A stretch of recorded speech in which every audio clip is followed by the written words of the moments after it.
The topic of the discussion that we had yesterday is related to the use of wires during antegrade dissection reentry and mini-star.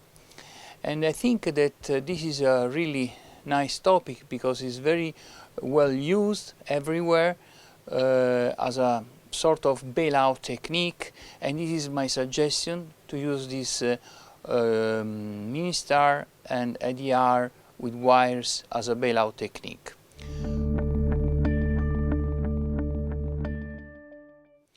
Of course, there are some issues that we have to remember, and this was underlined in my ML CTO3, which are the use of soft polymeric wires and the microcatheter.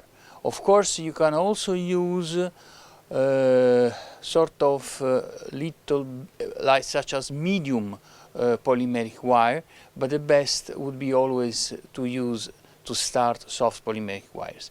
Another interesting part of the use of this mini-star technique might be the use of a stiff wire to make the penetration in the first part of the procedure and then downgrading to the soft polymeric wires. But always remember that if a big loop develops, it's better if you stop this procedure.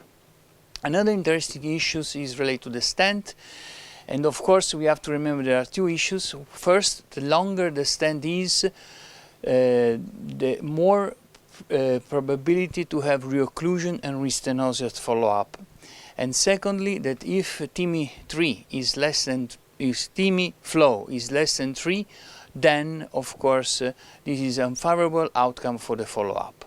And always remember to assess these patients with either imaging technique if the TIMI flow is 3, or in case if the TIMI 3 is less than 3, it's better to anticipate an angiography at 3 to 4 months after the procedure.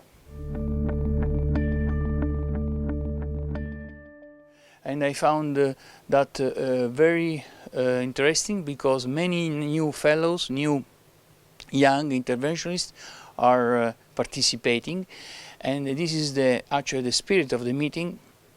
And also I suggest them to participate to the EuroCTO Club as well, because as you know, EuroCTO Club, MLC CTO is part of the EuroCTO Club.